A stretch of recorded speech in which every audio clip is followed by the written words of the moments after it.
Good now, revolutionaries, and welcome to the Rise Up Morning Show. Today is Wednesday, October 22nd, and we're back for Web3 101 Wednesday. It's your place for helpful news, commentary, and answers to the crypto questions you were too ashamed to ask somewhere else. No such thing as a stupid question here. I'm Evan Man.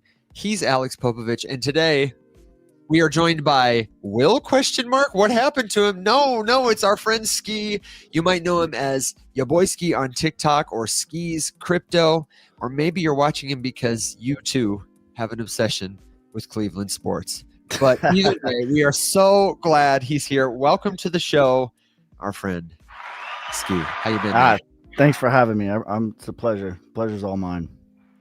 Dude, for the folks who don't know you, I gave you a little, I rugged you a little. You have phrased it to me as you have it's your addiction. Addiction to, how do you say it? I'm tired of the misery of crypto, so I've decided to be a Cleveland Browns fan. Man, I did see that video. It's my guilty pleasure. Yeah, go ahead. With your daughter's first game. Yeah, that was awesome. Man, that must have been so cool getting to be there with her and experience like the roar of the crowd together. Did she have a good time? Yeah, I've been a Cleveland Browns fan since my grandpa told me the history of the Browns. When I was like a little boy, I might have been like 9 or 10 years old when I started watching football. And at all my years watching football, my favorite moment ever as a Browns fan was last Sunday when we were going in the stairwell and she started leading the Browns chant, and like everybody just like embraced her. And that was the best moment as my Browns fan life. Got to be honest. It was awesome. That's very cool. What is the story of the Browns? I don't know the story. The way you said it made it sound like epic. Well, you kind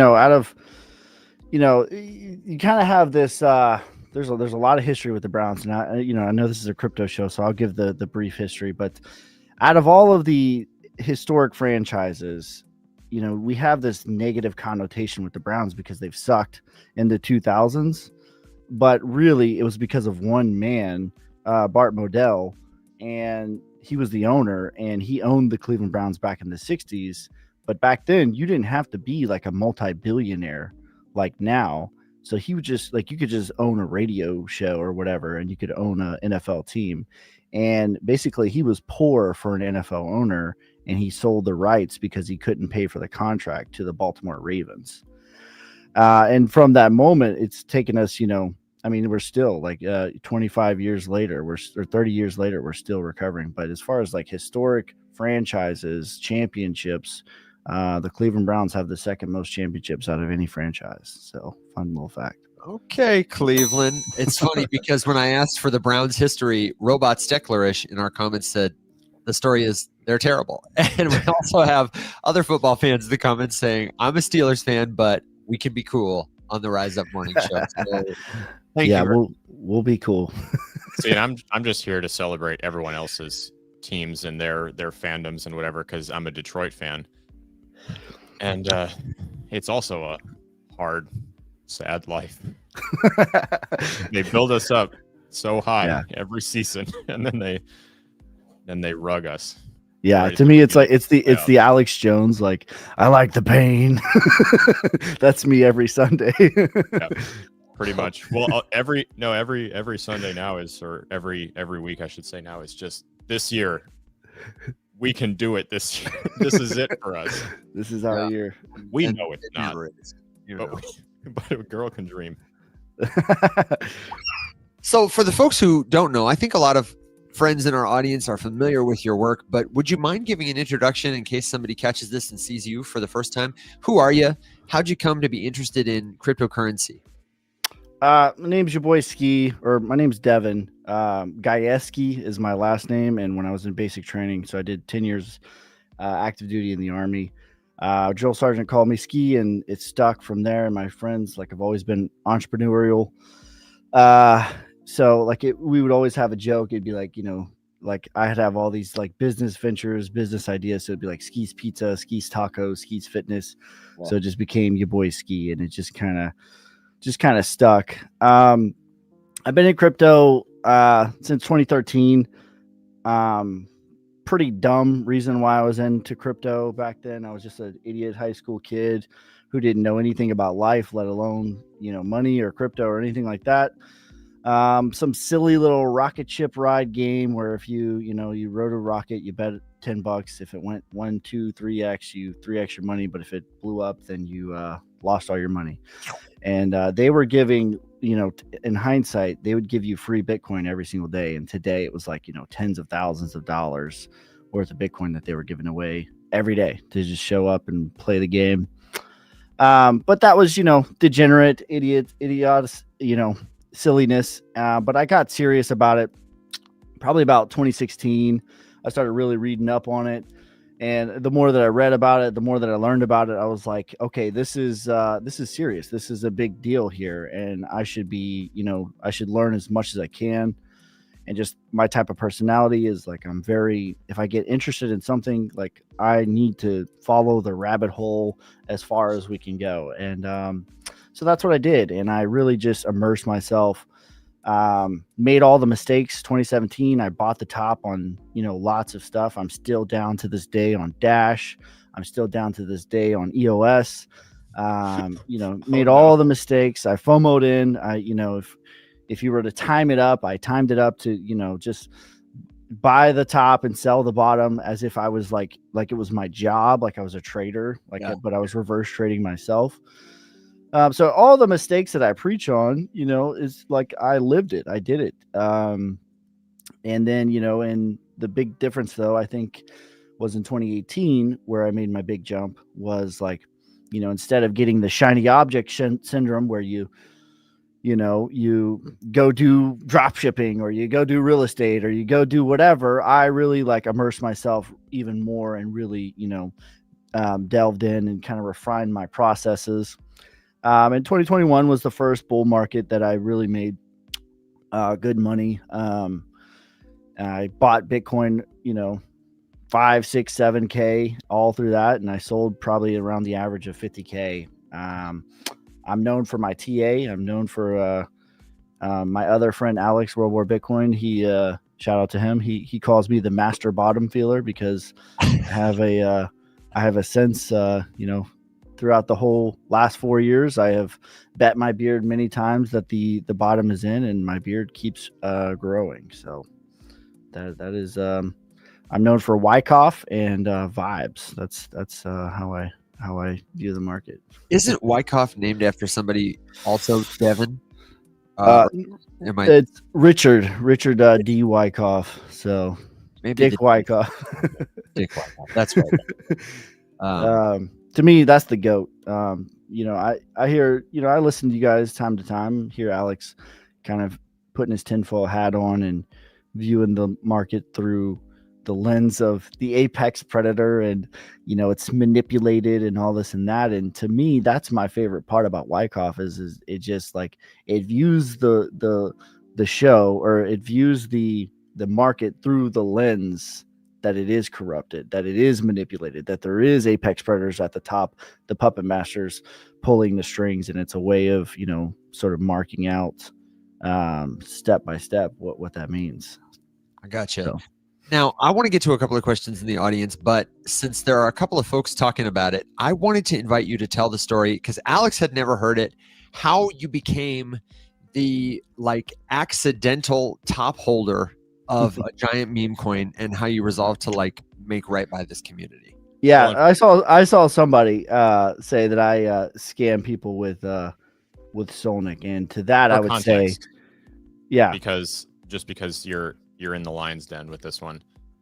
I notoriously and aggressively despise influencer tokens for a whole lot of reasons. I'm not going to bore us all with the rant again. For good reasons. They are good reasons. I'm changing none of those opinions. In fact, they're getting stronger by the day, especially given how base has gone with the whole creator coin thing. Jesse, I'm looking at you. So when I say that this is genuinely an interesting story and I had no idea, because I will admit that I had you in that category because I thought you made it. And I just, to be very honest, I just didn't care to like dig that any further. But it's an interesting story. So I just wanted to give some context to people who have heard me lambast influencer tokens for the last 2-3 years. Yeah, so I did not create SOLNIC. I accidentally CTO'd it. And the story with that is, is I made, thousands of videos in the bear market, trying to help regular people, because that's my mission. Just like you guys talked about the soccer moms. To me, I get up in the morning, thrilled to do what I do to help regular people, because I was a regular person who didn't have a light at the end of the tunnel, who was working, 80 hours plus a week for 5 straight years to try to just provide a better life for my family. So I know what it's like on the other side of the table. I know what it's like to grow up in abject poverty. I know what it's like to have, struggles and trials and tribulations of, just really deep, corrupt things. And so that's what I get up for. And that's what makes me thrilled to just like be alive, is to help regular people, whether it's like, police officers, firemen, service members, teachers, just regular moms, dads, whatever. That is what I am here for, because that is what I view myself as. So the story is with SOLNIC is I made, thousands of videos in the bear market, called the bottom on the day, video evidence, November 8th, 2022. I said I would shave my beard if we went lower than $15,000, or shave my head. At the time I didn't have a beard at the time. If we went lower than $15,000, because everybody and their mother and their brother was saying that we were going to 12K, 10K, 12K, whatever. And, so I helped tens of thousands of people make tens of thousands of dollars, and maybe not life-changing money, but definitely car-changing money, as I like to call it. And, along the way, I was doing consultations with people and trying to help people set up their portfolios, help people have an exit strategy, have a plan in place. And one of my clients had one of his wallets wiped for $6,000. And, that was a substantial amount of money for him. And basically, he was very worried about the rest of his portfolio, because he had a pretty substantial portfolio, and, I told him to get a ledger, and I always preach this, or some hardware wallet. If you own $1,000 worth of crypto, your next $100 should be a hardware wallet. It's just that plain and simple to me. That is a law, if you will. So anyways, I told him to order it from the official site, not from Amazon, not from Best Buy, any of this stuff. And long story short, while he was waiting, we decided, which in hindsight, that we could have done things differently, but it was kind of a high stress. This is his whole entire lineage that he's worried about being compromised. And so he sent me all of his money, and I held his money for him until he got a ledger. And while I was holding it, it was actually pumping. And by the time I sent it back, it was over $1 million, and I never asked for a single dollar. And not that I'm like, I'm a flawed human, just like everybody. Okay. Like, I'm a human being. I have flaws, but I do believe in doing right by people. And I do believe in karma, and I do believe what goes around comes around. And, if you guys know, like in crypto, if I was not these ethos, that is as good as mine. But the thought never even crossed my mind, because I believe if you take from someone, it will be taken upon you 3 times over. And, that is just how the math works out. And so fast forward, because of this, there was a project that was, had already sort of pumped and dumped. And, for his gratitude, he made me one of the largest holders of SOLNIC. Okay. And then, on a live stream, I just like, hey, I have this thing now. So I didn't create SOLNIC. I was like, hey, I have this thing now. Like, ha ha ha, whatever. I guess we have this thing now, right? And we went from like 40K market cap all the way to 300K market cap in a single live stream. And I was like, oh, people have real money in this, and I need to be for real about this. This is not a game. This is not a joke. And people were accusing me of doing all the things like using my audience for to make money, and I was just like, man, like it angered me. It made me, it's like, man, that is the entire opposite ethos of what I set out to do, and I refuse to put myself in that category. So I just decided like it's okay, like I became the CEO of this. Whether for better or for worse, we are now married. I have now stamped my name on this thing. And so I'm going to, I have two options, as like I can tarnish my name, or I can make this as awesome as I possibly can. And I chose the latter, and I chose to dox myself. 6 low. If you look on the holders, that's my wallet. You can see how many times I've sold SOLNIC. The answer is 0. Spoiler alert. 0 times have I sold any SOLNIC. In fact, I've given away $500,000 US, not SOLNIC, US dollars worth of SOLNIC away to my audience as giveaways for staking. And we just decided to make it as awesome as we can. And we've evolved from a meme coin to Memify, the BYOB movement, which is be your own bank. And so we've evolved into Memify, which is where it's a meme coin that also has DeFi dApps. So we have staking. We're building a lending protocol. We're building a swap, liquidity mining, all these things. And we're shooting a documentary called BYOB, where I go over into my hometown, the small Midwestern hometown, and it shows the ruins of the 2008 financial crisis. A lot of people know about the story of, Bitcoin, but less people know, like, here's where big banks, here's where big pharma left these small Midwestern towns where I grew up, and how it's wrecked to this day, and what it means to me, why it's so important to me to BYOB, to be your own bank. Because guess what? Big banks, they don't care about you or me. They got bailed out. We bailed them out. We literally paid billions and billions of dollars so that they could wreck our dollar, so they could wreck our economy, so that they could wreck, the big pharma, the big banks. Is just like my hometown to this day is wrecked. To this day is wrecked. And that's what it means to me to BYOB. And that's why it's so important to me that, we build these things. So I will maintain that I'm hung up on like one aspect of this whole thing, because in general, from a theoretical standpoint, I'm a big fan of using and leveraging the technology that Web3 has given all of us to do things, take back control, especially over finances, an area where we have lost it largely to all sorts of different things over the years, getting progressively worse. Really, honestly, truly, no end in sight. And actually, there's an interesting topic I want to get into after we wrap this one up. Sure.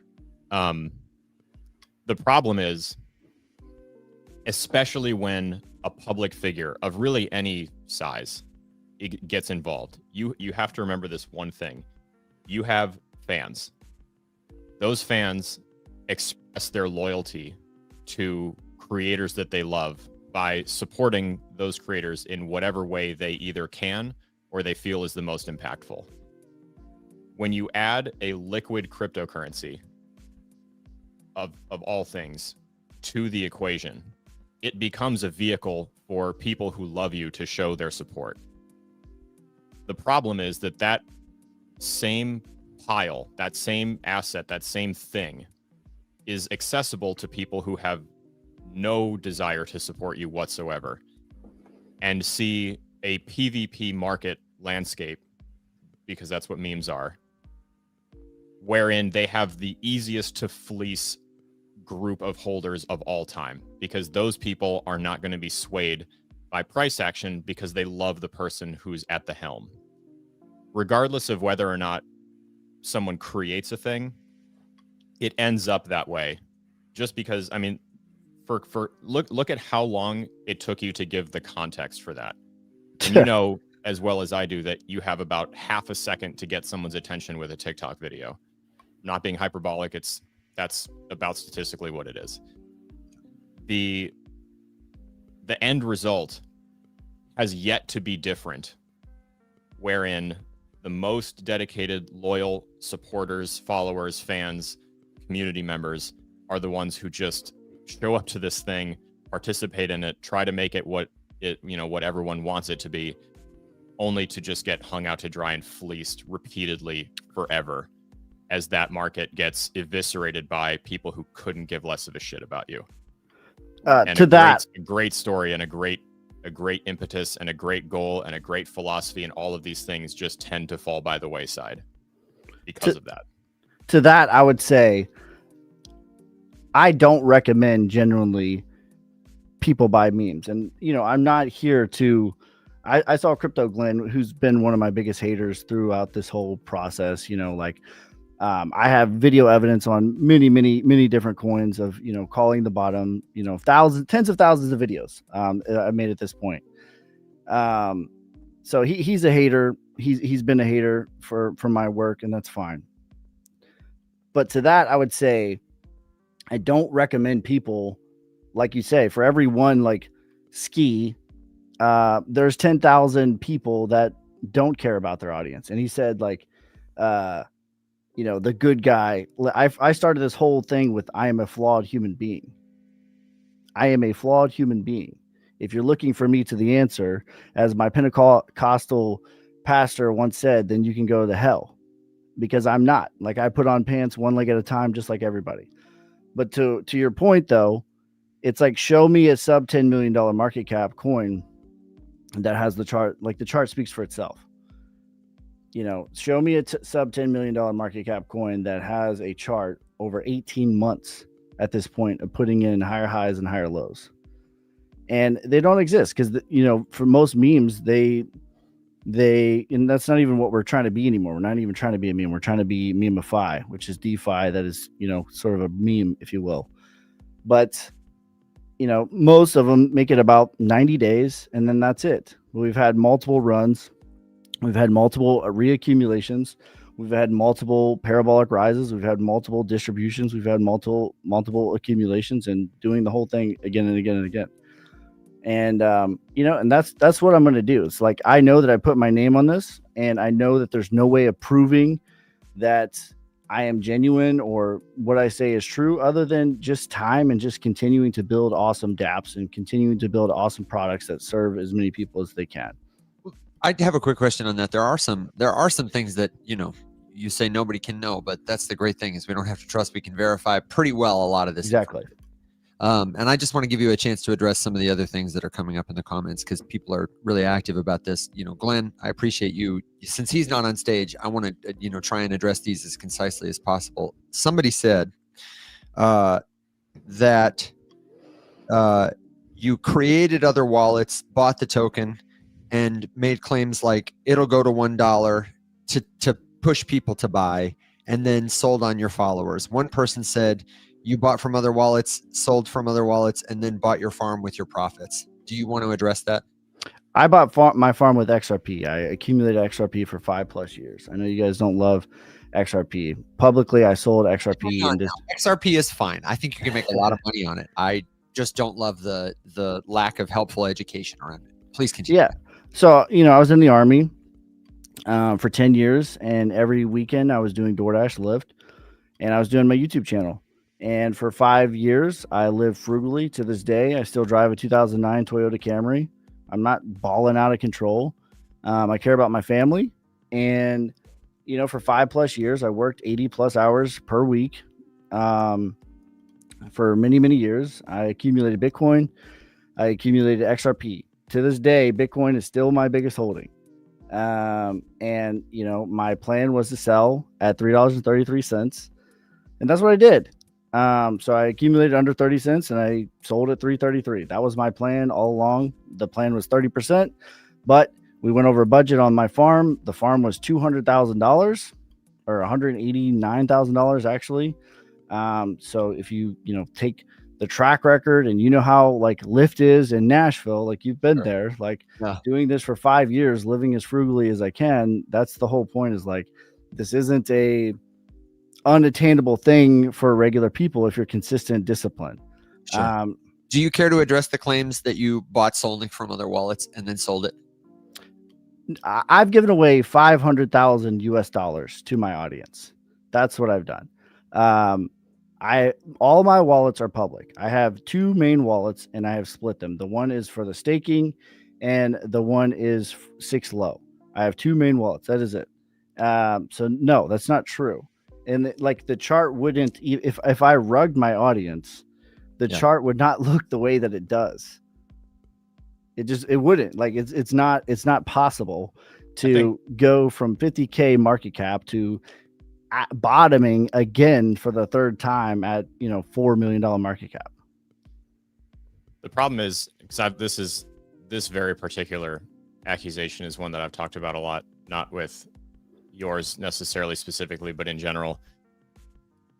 It's a tried and true methodology for skimming when you are like maintaining a publicly doxed wallet, and sadly it's just like next to impossible to verify, because at this point you just got to take someone's word for it. Like, I agree, these things are on chain and you could find wallets and you could do the whole thing, but if someone has a second off ramp and a wallet that doesn't touch the first wallet, then if you want to, if you guys are asking me, like, I'm saying that I'm a flawed individual just like everybody. I'm a human being just like everybody.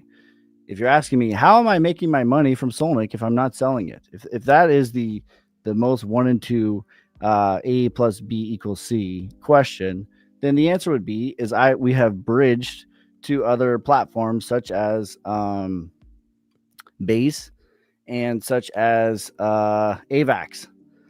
All of those liquidity pools are mine. So if people buy or sell, I'm making money from the liquidity pools. I have liquidity pools on Solana.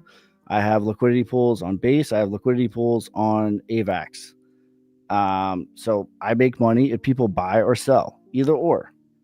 And I also make money by talking about it because I'm a professional yapper. I speak fluent Japanese. Well, I appreciate you addressing people's criticisms. I didn't invite you here to put you in a super hot seat.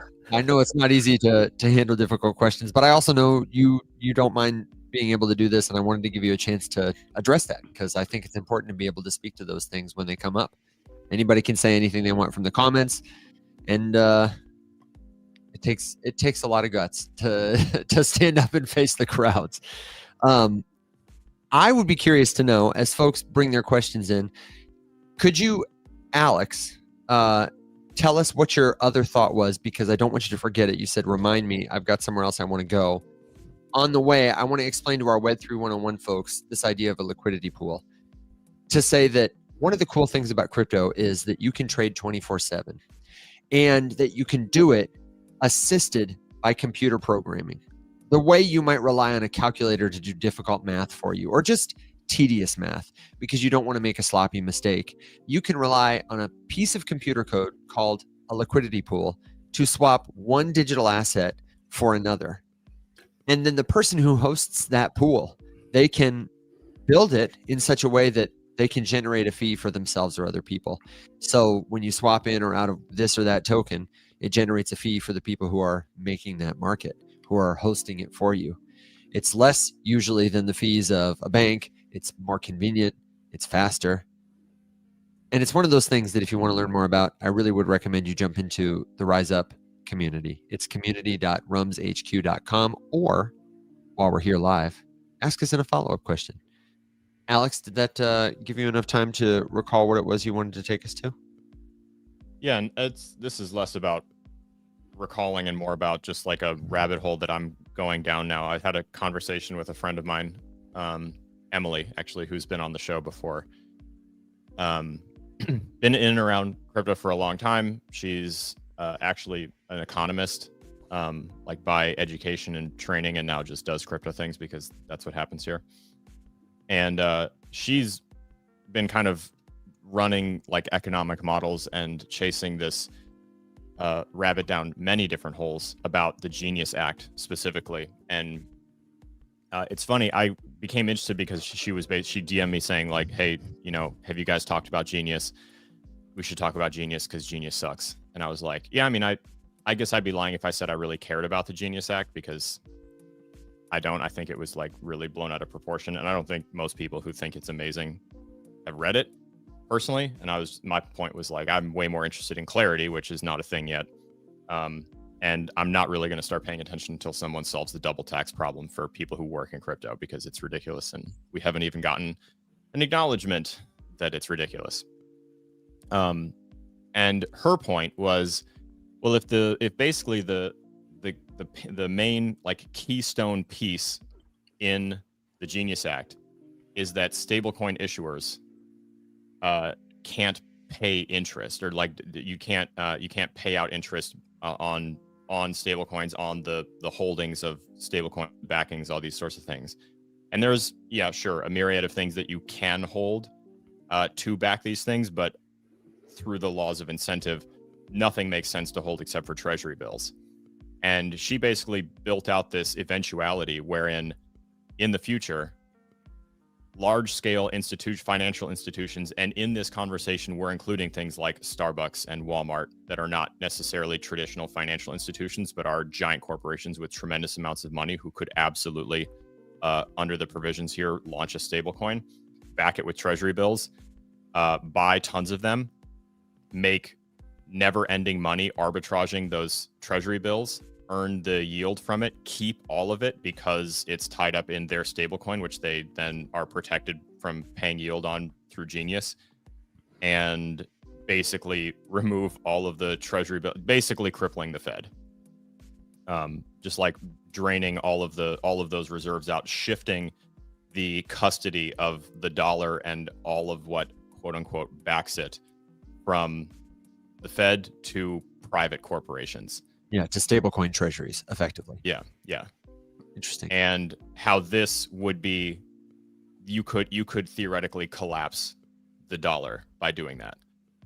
And then it would come down to a matter of incentive and motive for, why would someone do that? What would the end goal be? And that's kind of where I got lost, and I'm not an economist. So I was like, okay, I clearly need to like learn things to have this conversation, because right now I'm just sort of saying, interesting.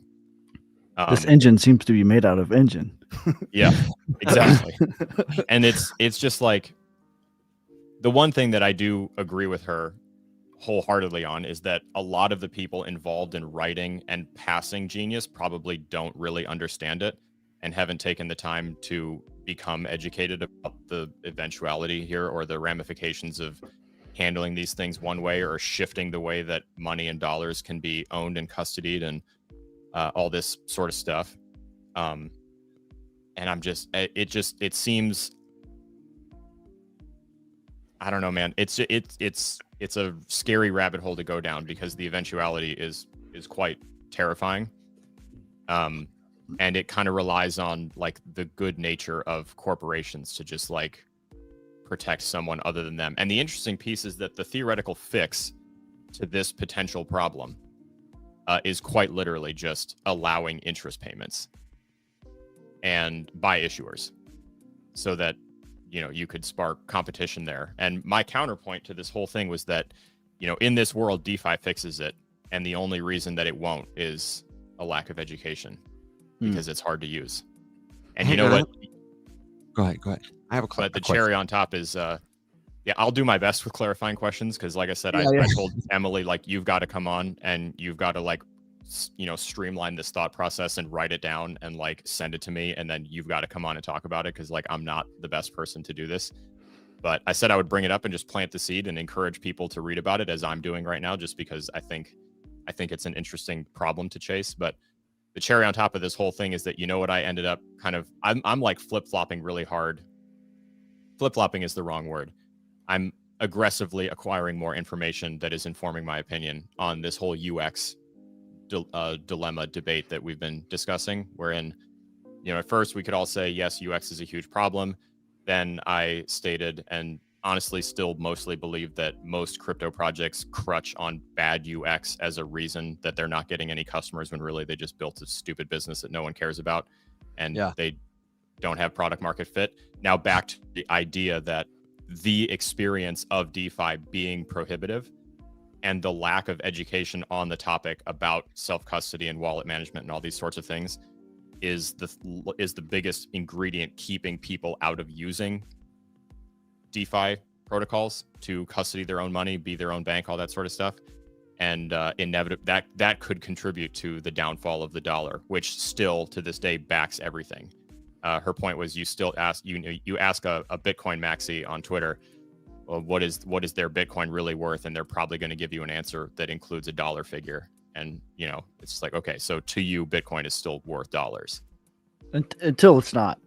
Until it's not, but at this point, it is. And it is we're now. A hot but minute away from that mentality shifting. Yeah, you make a point of like the dollar collapsing. To me, 1971, that was when, there's two big fundamental shifts in the marketplace as we know it today. And it's 1971 and it's 2008. 2008, obviously being when quantitative easing started.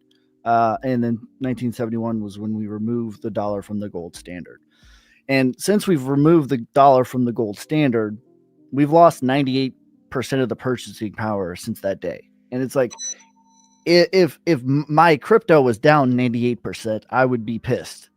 You know what I mean? But we just like accept that because it's just this Chinese water torture, and we just kind of don't like it's the water eroding at the rock, and we don't notice the collapse. But I noticed in 2020, they told me that 2022 rather, excuse me. I have a family of 5. I noticed for a fact I was eating well with steak for $150 a week. And then they call it 8.3% inflation, but my food bill doubled. I don't know if that happened to you guys, but that definitely happened to me. So to me, it's already collapsed. It's just the uncomfortable truth, the elephant in the room that no one is really coming to. We want a comfortable lie rather than the uncomfortable truth. Well, and just to be clear too, I mean like a real collapse, not a shifting of like what backs it from something more tangible to just like because what backs the US dollar right now, largely it's the threat of violence and it's the fear of power, or the intimidation rather of higher power. And war. If you run too many things at the same time that attack all of these different various institutions that hold this house of cards up, because let's be honest, a lot of I truly believe that at this point we are dancing dangerously close to too many terrible things that could crater.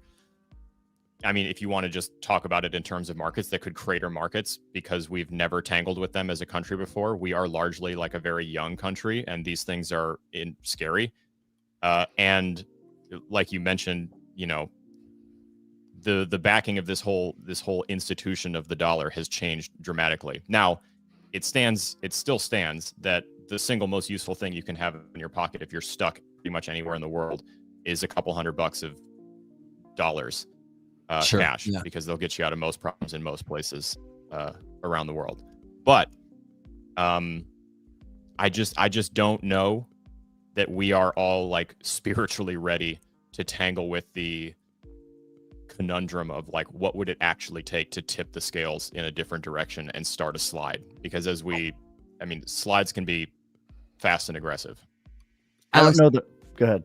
I just have a clarifying question to make sure I understand, and I know you're not Emily, so you're just representing. Are you saying I'll do my best that Emily said that people using stablecoins, specifically stablecoins that back their value with like treasury bills to some extent, that if they use the profits to buy more treasury bills, that they're gonna like own the control of the currency? Is that like what you're saying? Like basically own a massive share of the U.S. Treasury market more than the. But, is that yes, what she's? But I understood it to be multifaceted, because then you have like a vehicle for continuous profit printing through the owning of the arbitrage vehicles to buy and sell treasury bills to keep peg. And then this is so not 101. I really don't want to like linger on it too much, because I'll have to talk to Emily about it, because I don't think that's correct, because the government, like, they control how many treasury bills are issued, and really Circle or any company is not limited by they're limited by customer deposits. Like Circle issues $1 of USDC only when someone deposits $1. And so then they buy a treasury bill. You're talking about it. You're talking about a different kind of issuer. And I will say that naturally skeptical And I think there's way too much to lose for this house of cards to just like come down on accident because like someone didn't plan properly. But I would also admit that maybe I just don't understand the nefarious plan. Yep.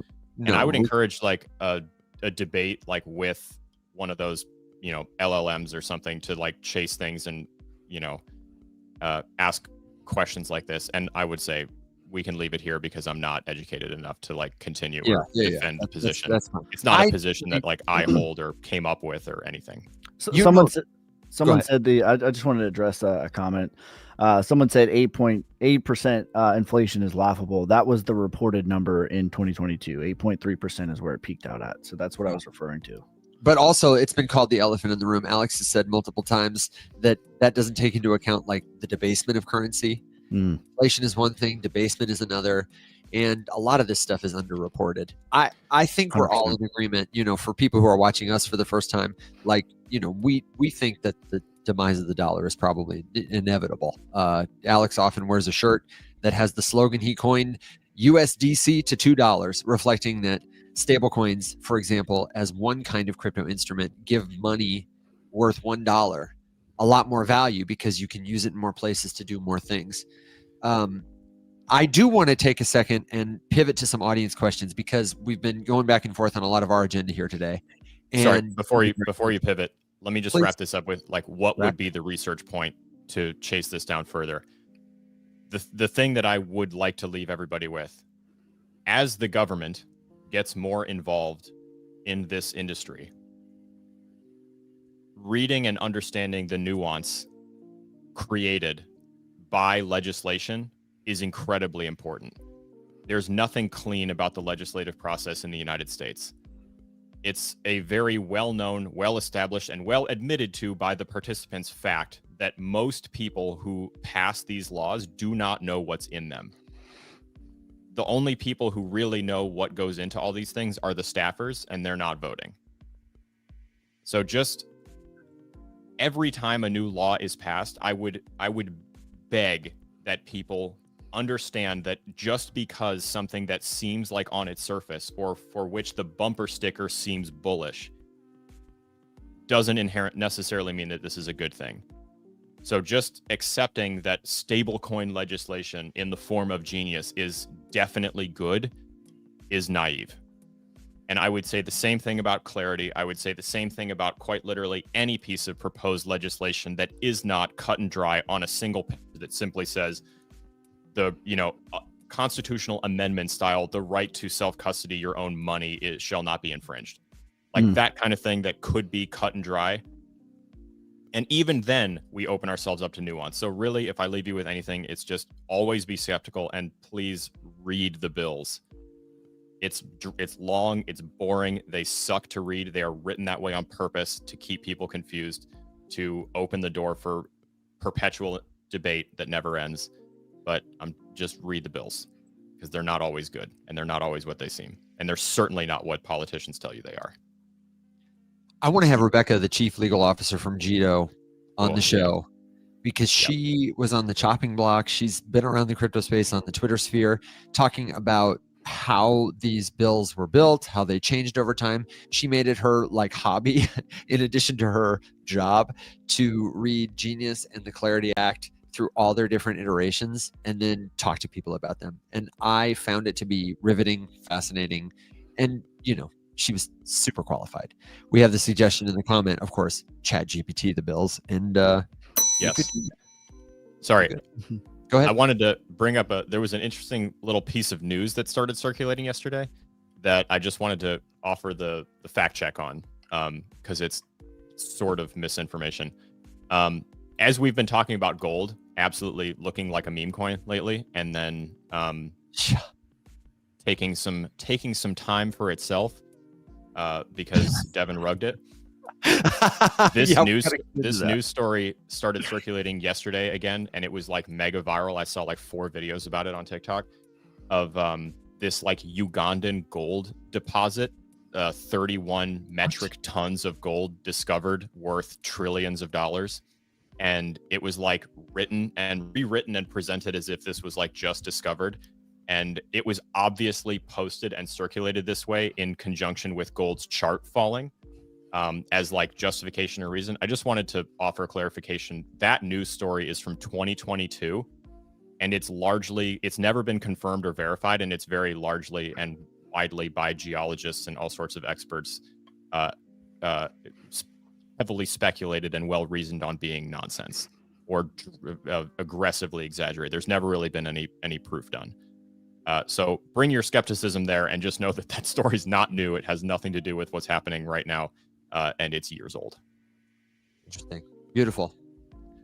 Then since you mentioned it, let's go to the thing we were saying backstage. Is we were talking to Skey about some of his recent trading and how he's seeing the market, and we learned that something he's doing is shorting gold.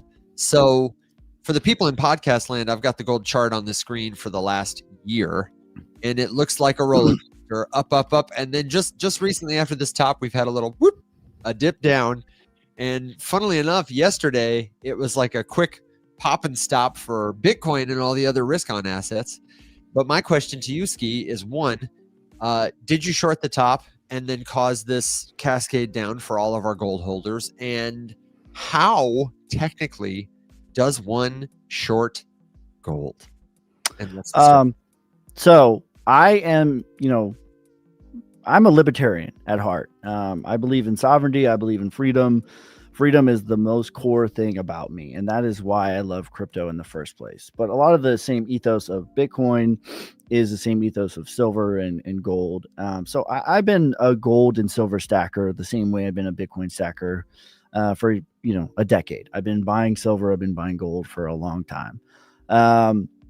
And when we got to I just felt like we were at mass euphoria. People were literally lining up outside of the bullion shops to buy gold. We were at the 3.618 macro Fibonacci retracement. I've never seen in my life on any chart, a decade looking at charts, I've never seen from 1 minute to 1 month chart every single time frame being overbought. And that's how gold was. And I can show you this real quick. I can share my screen if that's okay. Go for it. There we go. So this is what, I don't know if it's working. You have to, there you go. I think I have to. There you go. So this is what the bullion shops looks like. If this were Coinbase, if Coinbase right now looked like this, like figuratively, if it was number 5 in the App Store, I would be like, it's time to get out. It's time to sell. And this is what gold looks like. And, this being coupled with gold being literally at the 3.61 Fibonacci retracement, gold literally being overbought to the highest degree on the monthly chart since 1979. I just decided to sell 40% of my gold, and I publicly put it out. I'll show it real quick if I can find the daggone tweet here. Here it is. We need the Jeopardy music. There we go. So October 16th, 12:15, I am selling 40% of my gold today. And when I tweeted this out, it's not like I have this massive Instagram following or anything like that, but literally like 7 or 8 people messaged me like, why are you selling? Because it was pure max euphoria. And we haven't been, we haven't not been a second higher since this moment, not for a second. And so I've been trading on BitUnex is the one that I've been shorting it, but I sold physical bars of gold. It's what I did. I sold my physical gold because I physically buy silver and I physically buy okay, gold. what does that process look like? Did you go to a bullion shop and stand in line in the cold? And one shop? So I have a coin shop that I have a relationship with that I buy. Yeah. So I buy silver from him. I've been buying silver from him mostly for I don't know, 7-8 years. So I just I went in there and I sold my gold, and then from that time I was like, man, I'm gonna look for where can I short this, and I found a spot on BitUnex. The pair is XAUT /UST, and we made a pretty good. We had like 115% yesterday shorting it, so. It was a good day in the office. Dang, someone said ski rugged gold. Yeah, I rug gold, guys. Sorry, pack it up. The See you only in 4 rugging years. happening here apparently is rugged gold. That's just so. I mean, we've talked about it on a lot of our shows. I think Will had the opportunity to talk about it more on Market Watch Monday. If you haven't seen that, or you're not hip to Market Watch, you're just tuning in for the first time, let me say to all our friends, did you know that every episode of the Rise Up Morning Show, Rise Up After Dark, and Rise Up Market Watch are available for you to listen to or watch after the fact? If you missed something we said, if you had to walk away to take care of your dogs or get coffee, or somebody was talking to you, you had to go buy gold and you lost the signal, then you can find all of our episodes, everything related to the show, at rumshq.com. And if you have a question that we don't see on stream, because there have been a lot of great comments today, I want to invite you to leave them anywhere you listen or in the community, which is community.rumshq.com. Totally free to join. Great place to connect with other crypto users at all levels of experience all around the world. I often say, because it's true, the only thing missing is you. Gentlemen, a couple of rapid fire questions for you. And I would just love your takes on this. Could XRP reach $10? It's possible, yeah. Okay. Not Sure. probable. My targets, since people said I was way too bullish back at 30 cents, my targets were $5, $8, $12. I think 5 to 8 is the more probable landing spot. $10 is such a psychological level. I think it's going to be hard to get there, but I think 5 to 8 is more probable. Okay. Good to know. Alex, you said maybe. Sure, man. Sure, man. Okay. I want to remind you. I'd say it it's- could go there. I mean, yeah, it could. It could also sit in the $2 Not my for next the next target. 10 years. Yeah. Certainly It could do doesn't. that. It doesn't have to go up for the people who make money from XRP to continue to do their thing. Just like Yeah. ICP doesn't have to recover for Definity to continue making money to fund their research. Yeah, It's just the way that it's the way that the thing was built. The thing was built to keep people dependent and reliant on the idea that it could go there. But I'm it doesn't happy have I to. sold 40% at $3.33. Literally Yeah. bought the farm with XRP. Alex, the king of token predictions, thank you very much. And the other question that I saw Well, is it's just like just for clarification, I see lots of doom and gloom and whatever. Sorry. I'm just not gonna lie to put a positive spin on something. We just live in a time where we can sit here and give a very rational explanation about why something is under or overvalued or appropriately valued, and why revenue and growth projections mean that this should rise to this price and this whatever.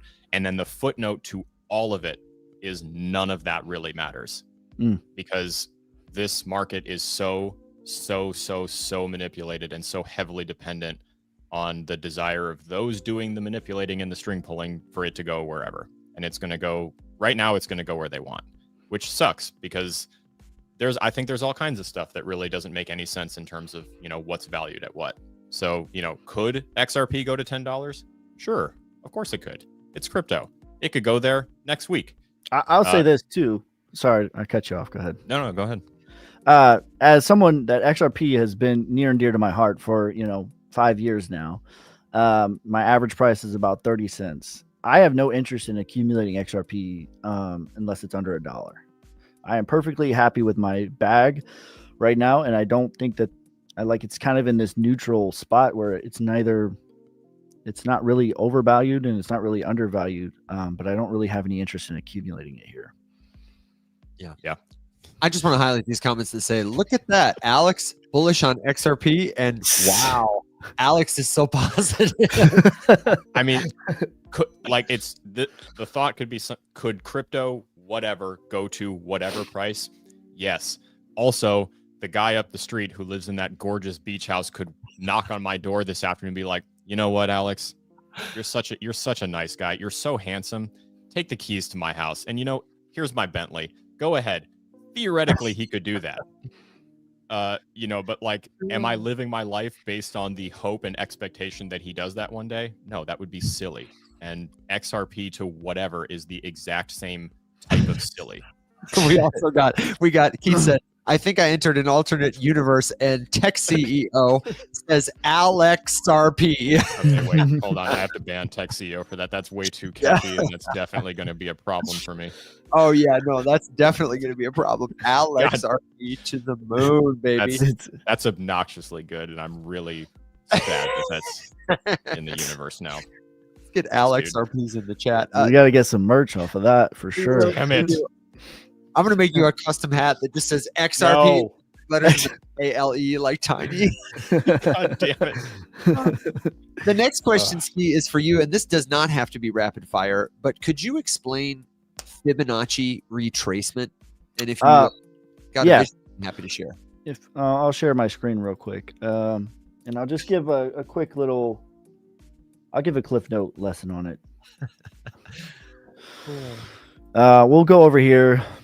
So the basic idea for me personally, this is not, a lot of what I do is, there's traditional ways of thinking about it, and then there's like Skey's way of thinking about it, and I'm very hippy dippy. The universe is coded and this and that. So to me, the source code is Fibonacci's, whether it's the Mona Lisa or Hurricane, whether it's, you just find Fibonacci's as the source code. And I'm not trying to tell anyone what to believe or how to think, but to me, it's all ones and zeros. We're in the matrix, and this is the source code. So a Fibonacci retrace is, you go from a accumulation, you go to a parabolic rise, and then you go into distribution, and then you'll come back down to a bottom. So a retrace, I consider I always give the methodology of like a ball. You drop a ball from the top of the mountain, and we don't know what this ball is made out of. Maybe it's a bowling ball. Maybe it's a bouncy ball. Who knows? But if you were to hold a ball from the top and drop it to the bottom, hold the ball from the top and drop it to the bottom. A very common move in stocks, crypto, is a dead cat bounce.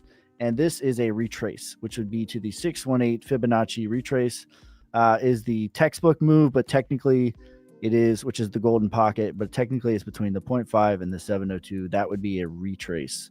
So let me just pause you there to ask some clarifying questions, because you said a lot of stuff that I think somebody hearing this for the first time won't understand. You said golden pocket, you said dead cat bounce.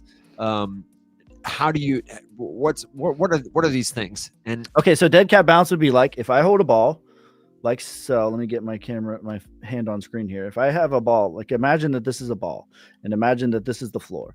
If I just drop it, it's going to bounce 50 to 70%. So that's what the 702 Fibonacci retracement is. It's 70% of the all-time high, and the 0.5 is 50% of the all-time high. So if I drop it like a regular ball, it's going to bounce 50 to 70% depending on what it's made out of.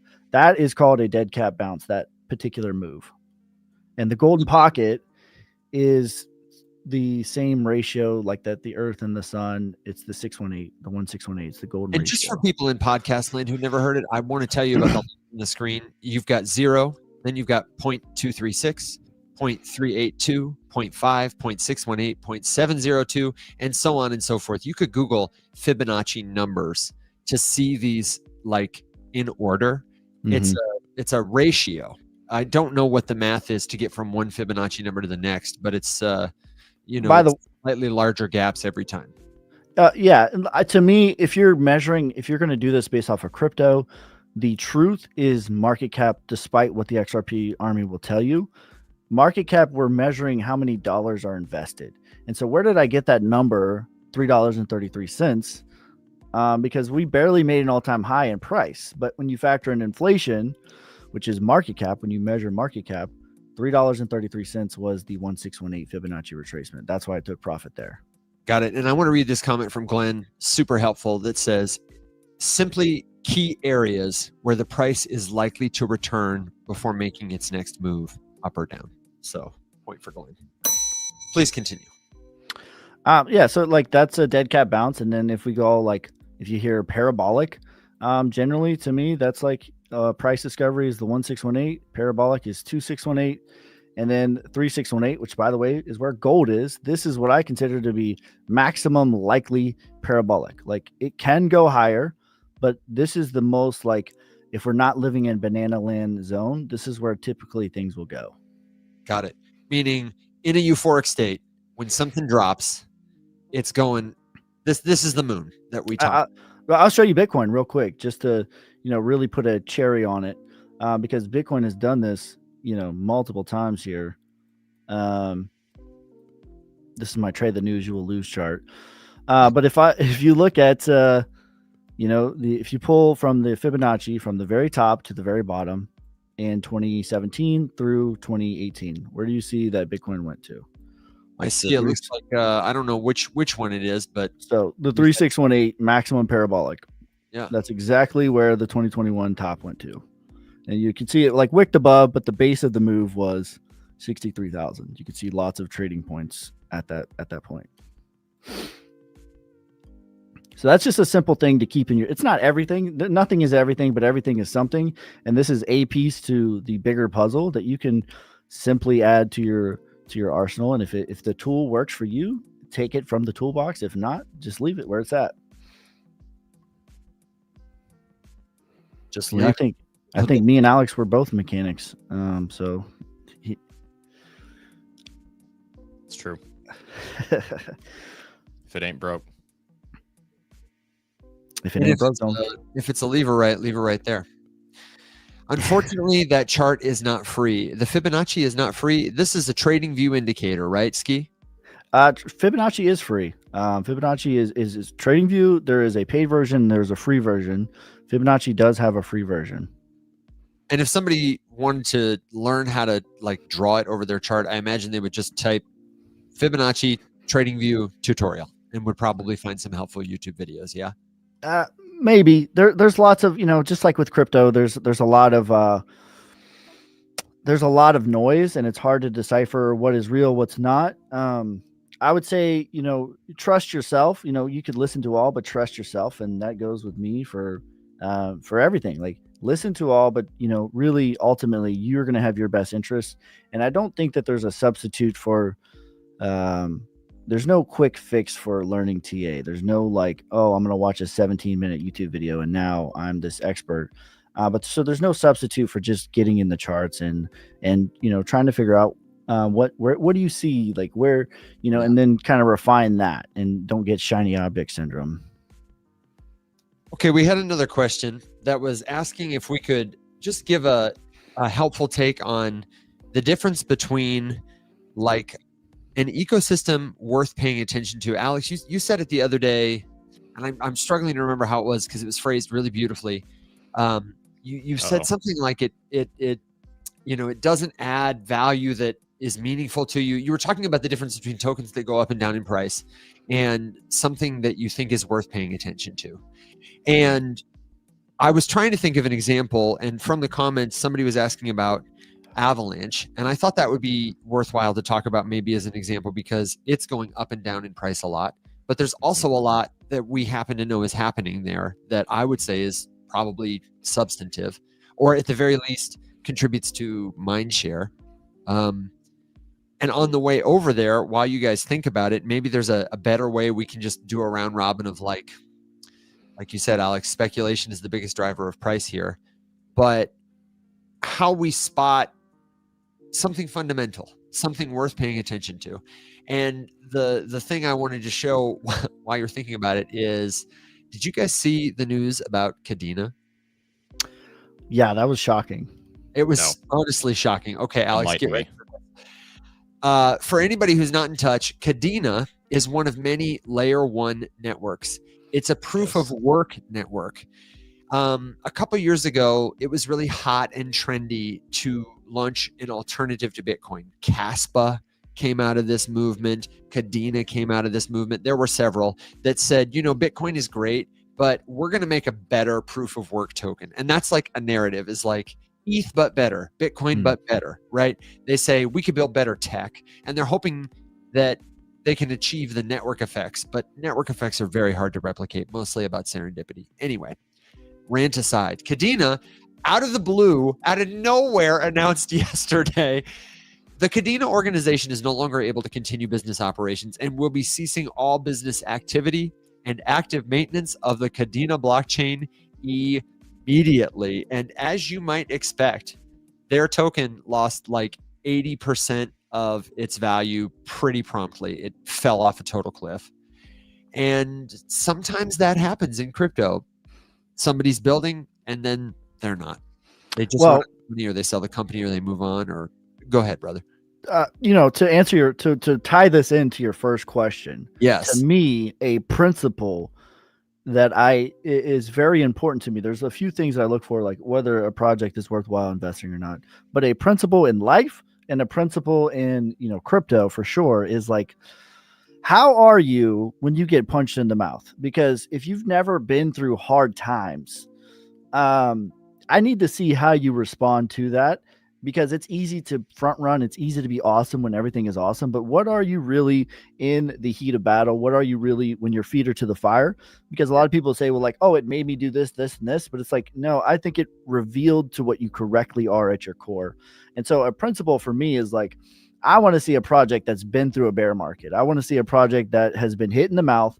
And I know there's lots of great projects that haven't been, but to me, that is a principle, at least some big adversity that they've overcome. To me, that's a principle for friendships. That's a principle for investing. That's a principle, it's a good principle in life. Yeah. So that coming back to this question, then Kadena is one of those tokens, one of those networks, I think, that had, some activity. I wouldn't have put it as like a mainstream contender, but nobody really expected this. It just kind of came out of nowhere that this company was like building a layer 1 proof of work. They have a token, people mine it. And so this is really shocking and surprising. I would have passed up Kadena because I think proof of work is great. I don't pay a lot of attention to tokens that are trying to be something else but better, when the something else, the Bitcoin, the ETH, whatever, has mostly succeeded due to, as I say, network effects. Like, you could make Bitcoin faster, cheaper, but it would be really difficult to create something that would outcompete Bitcoin from a perspective of governments want to use it, companies want to buy it, people around the world hold it, operate nodes, maintain the network. A lot of that is honestly probably due to like luck and serendipity. So, do you have any thoughts on that, Skey? I mentioned Avalanche as like an example of one of those things that's like stuck around because it's kind of in the middle. Kadena's on the other end of like trying to be something else. And I guess, Yeah. You see where I'm going with this? I think one of the biggest problems with Kadena, which would be like a second principle for me, is tokenomics. And HBAR to me is the one that made me really hyper aware. And maybe I'm like hypersensitive even to tokenomics and bad tokenomics. But because there was like, a little bit inflation, they diluted the supply a little bit in 2022. Not that they created more supply, but they front loaded some of the scheduled inflation in 2022 to sort of survive that bear market. And I don't blame them. But if the dollar sucks because they're printing it to oblivion, like for some reason we give cryptos a pass because it's crypto, even though they're diluting the supply the same. And I think one of the biggest issues with Kadena is it did not have great tokenomics, and there was a decent bit of inflation. And if if every dollar that you invest eventually becomes like you need to invest $3, $4, $5 to equal that $1, that's an uphill battle, and it's hard to overcome that. And in a lot of ways, like the only people that benefit from that is the team.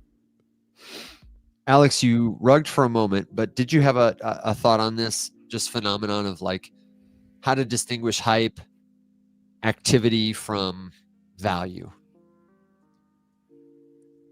Yeah, I mean, I have a lot of thoughts. Okay. Trying to succinctify them. Really good one. The thing that sticks out to me that you often say, and you don't have to say this, but it's often about the reminder that this is all a startup. Everything here is a startup. Yeah, I mean, yeah, exactly. It's very important to recognize the specific flavor of investing that we're all participating in the crypto space in, which is called venture investing. And by buying investments in these types of projects, you are behaving as a small venture capital firm, regardless of how much capital you're allocating. That's the way you have to look at these things. VCs don't take 100% of their available capital and put all of it into one startup because they really like the mascot. They spread it out. They expect many to fail. And I think, I mean, you know, the lesson would be don't let yourself, I mean, people, I didn't come up with this, you know, don't marry the bag, which basically just means like, don't become so blinded by your like fandom of a thing that you can't read the signs that are in front of you that, you know, spell that something has a major issue. Not to take the battle tested one, because I think that's a good one. I would definitely put that on my list, but I would probably say I'm going to crutch on revenue again. If someone launches a thing and they tell you that it's good, that doesn't mean anything compared to whether or not anyone in their target audience, their target user base agrees with it. And you would be able to tell that if that project had any revenue. So I'm really, truly not interested at this point in my investment career into startups in the crypto space of taking risks with my money on anything that hasn't proven that they've at least accomplished some degree of product market fit.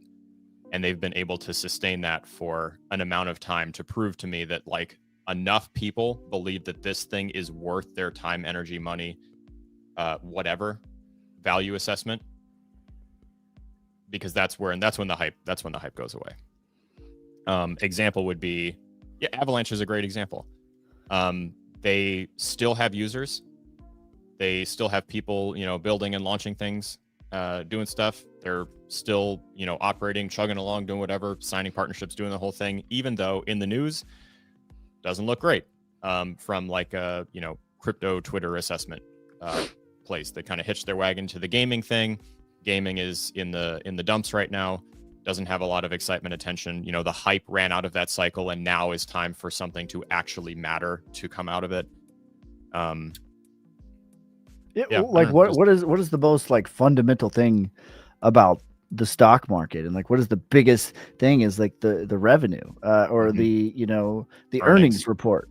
Yep. So like I don't you know the principles of finance are the principles of finance. I think that's a great one.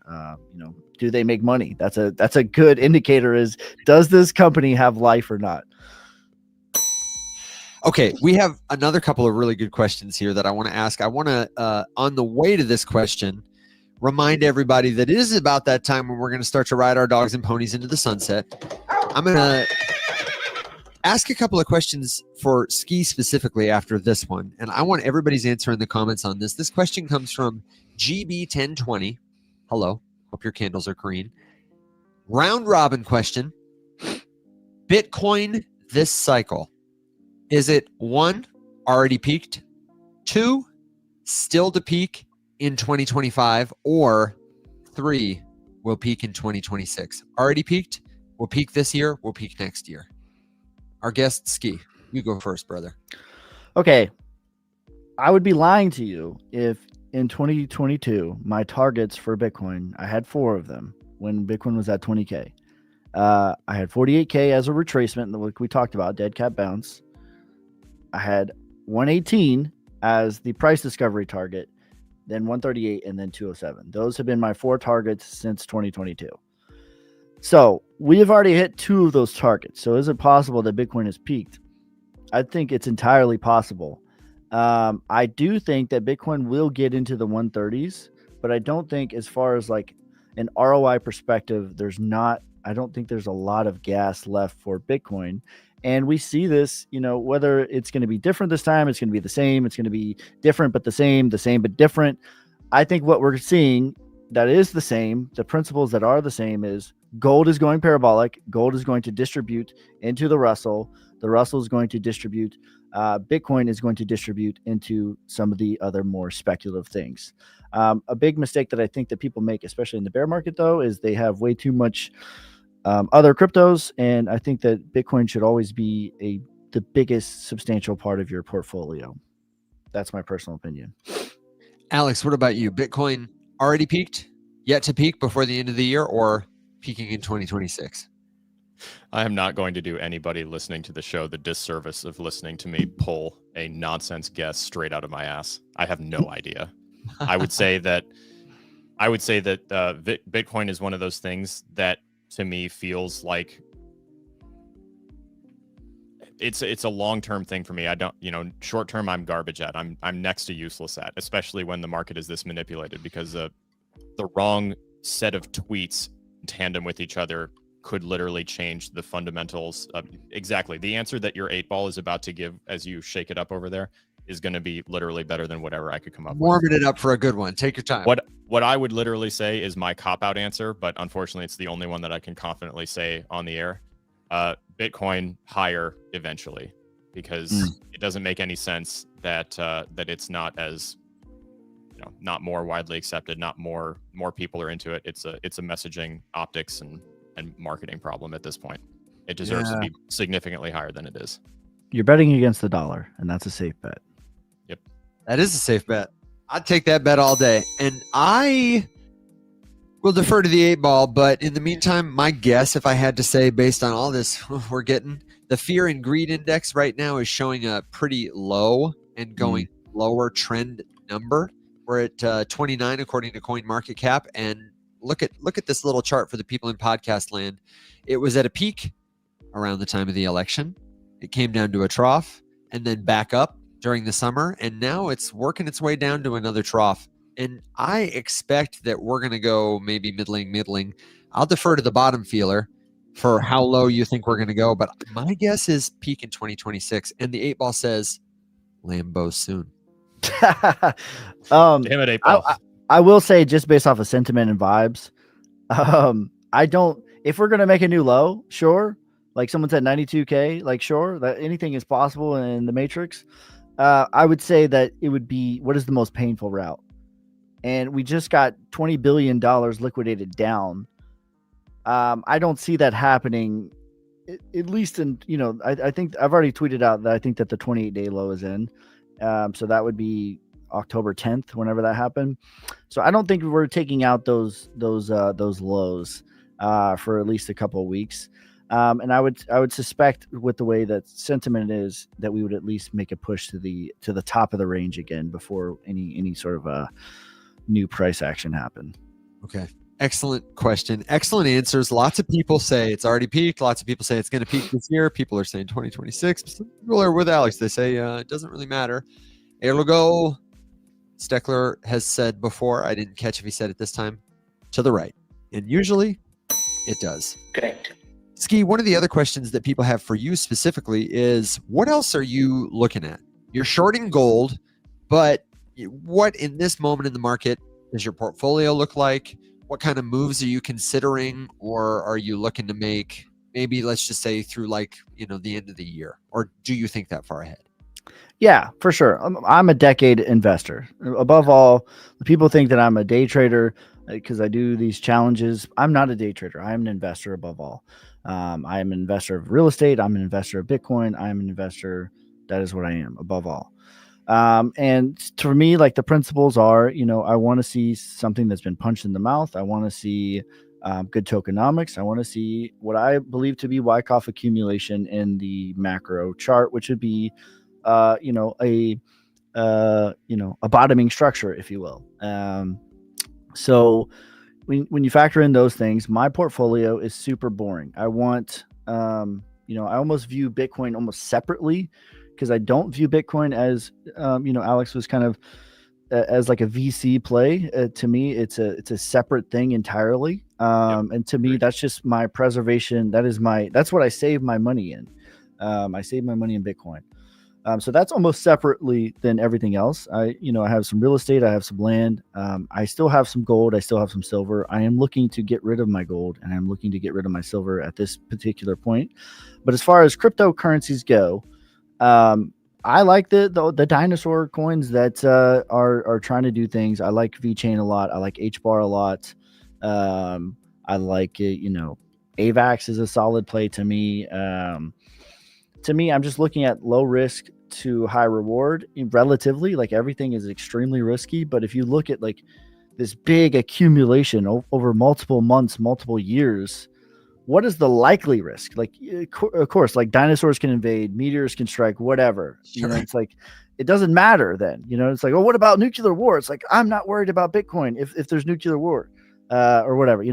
So with that, it's like likely risk of like you see this multi-year low, and then what is the upside potential? I'm looking at, the coins that are what I can consider to be real players trying to do real things. Solana, HBAR, VeChain, just the boring coins. And that's it. Beautiful. I have a couple more questions for you if you have time to wrap it with us before final thoughts, but I want to give Alex the chance to give his final thought, a last question, a good joke, word of wisdom, or if you need a re-roll from the 8-ball, Alex, now's your chance. I know you got to ride your dog and your pony, so my friend, the floor is yours. The only like prediction-esque type thing that I would toss into this whole thing as we're talking about things for the end of the year is that just remember that tax loss harvesting is a thing. Wash trading is still legal in crypto, and it'll probably happen like it always does at the end of the tax year. So if you're like holding, long term, just expect that markets will probably do what markets do. I saw some comments about like the holiday pop or the Santa rally and stuff like that. But after that comes the wash trade when everyone sells a whole bunch of stuff, lock in losses, all that good stuff. So just keep that in mind. Beautiful. Thank you. He's your friend and he's mine, ladies and gentlemen, Mr. Alex Popovich. Thank you, brother, for another great show. See you guys. Safe travels to you, because Alex is going to be out for After Dark. He's going to be out for the morning show tomorrow. You're just going to have to send him your miss you, Alex messages in the Rise Up community. It's true. One of you guys are going to have to be grumpy instead. We'll think about it. Skey, people want to know before you go, and I have a couple of other questions for you. HBAR follow-up, what is it you like about it? So I talked about the tokenomics, and they front-loaded a lot of the supply dumpage. To me, short-term, that sucks. And I think it could have done a lot of better things this time around. But long-term, it's a great thing because it's not like there's new supply that was created. It's just they front-loaded what will be diluted onto the market. And as far as what they do, like I think they're building cool things more tailored towards not retail, I guess, like would be, businesses and things of that nature. But I like their speed. I like their sharding technology. To me, like Ethereum was such a nightmare because I used to mine Ethereum pretty heavily, and just waiting 10 minutes for a transaction. I know that they've gotten a lot better, but HBAR was the first one where I was like, I hit send, I looked up at my phone and the transaction was already there. And I'm like, this is a miracle from God. I'm so like, you know what I mean? Like it was amazing. So I'm bullish on their technology. I'm bullish on their team. And I'm bullish on their tokenomics and their chart as well. So do you compare them to Ethereum then? Because I see it as an unhelpful comparison because HBAR is like a closed corporate chain and Ethereum is like the on-chain internet for everybody. It's kind of its own thing, honestly. Yeah. I wouldn't put it as like an Ethereum takeover type thing. Yeah. That would be more, I think, maybe Solana, I guess. But it's kind of its own thing. It's like maybe the Solana version of, corporations in that whole world. All the comments about sharding with a D, my friend, something to break it into pieces. Go look that up. Ask your GPT about blockchain infrastructure, architecture, sharding with a duh. Bullish on sharding. Yeah, bullish on sharding for sure. You got to check yourself before you wreck yourself on that one. Folks want to know where they can catch up with you. What other platforms do you live on? Do you have a community where people can get in touch with you, ask you questions, that kind of thing, and follow your content? I'm on YouTube at your boy Skey, YABOYSKEY. And I'm on Twitter at Gajewskey. That's my last name, GAJEWSKEY. You could also probably type in your boy Skey and I'll come up. TikTok, your boy Skey, and then Skey's Crypto is my main one. I'm on Instagram at your boy Skey. I will never message you though. So if your boy Skey or Skey's Crypto or someone with my name, image, or likeness messages you, I promise you it is not me. It's somebody from Pakistan, Afghanistan, but it's not me. Yeah. They want to know, how is your trading going? Or peace and blessings or greetings. Yeah. Greetings. Where do they get greetings from? I don't know. Skey, you've been really gracious. We've gotten a lot of time to unpack a lot of stuff, but I want to tell folks my takeaway from getting to hang out. I'm so glad that we got to have you on the show, and I hope you'll come back sometime soon. And we won't pick on you or grill you. We'll always give you a chance to speak to FUD, to share your questions and your thoughts. But I want people to know that the first time we got to sit down together in person was when this brother invited me, knew I was going to be in town to go get dinner with him, and bought my barbecue, and we sat and talked, and he was talking about content creation tips, and he was sharing his backstory. We got to know each other, and I really, really enjoyed it. You struck me as somebody who was sincere, who wanted to just help your fellow man, and I appreciate that about you. So I would tell everybody to check Skey out, and especially check out his content about the farm. This brother has the most beautiful piece of land and is turning it into a space for life. Yes, not just his family's, but life. And I think it's so cool. That's at Skey's Farm on YouTube and TikTok. And my whole goal with that is I just think that there is a shortage of really good quality food. I care about my family, and I care about bringing quality food to my family and to my community. And so that's what we're trying to do. As far as, I appreciate all the questions for being grilled on SOLNIC. If I can't handle, the heat, then I got to stay out of the kitchen. And so, I feel like I handled it as well as one could have. I'm not here to be anybody's savior. I'm not here to be any of that stuff. I think that, and I'm not, trying to convince anybody of anything. Somebody asked me, are we still on SOLNIC? I'm not telling you to buy SOLNIC, but I'm telling you that I will be developing apps, the documentary, the dApps for that for the next 10 years. And what we're doing, I'm not going to say, but what we're working on, the whole reason that I'm doing that is to have, capital for SOLNIC. So that's my whole mission. Like, my mission was to get the farm legacy for my family. And now I understand that this is tied to my legacy. So as long as there's blood in my veins, I'm going to be developing that. Yeah. And have you got a final thought? Last ask, word of wisdom, good joke for the audience before we sign off today. I will never message you first. And Alex from the comments says, take profit.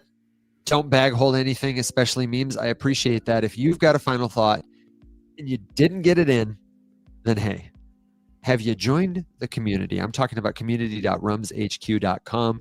It's a simple to use, like a Facebook group, plus a couple of extra features interface where you don't have to worry about scammers and schemers, where you can ask a question, you can share what you know, you can learn and grow with others. And we say, rise up.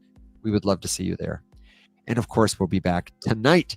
Rise Up After Dark is live at 7 p.m. Central Standard Time. We're going live with Andrew from Awaken Tax to answer all your crypto tax questions. Then tomorrow, same time, same place, the morning show is back. And who do we have on the morning show? I'm totally blanking on it, and I absolutely cannot believe that I'm doing this to myself.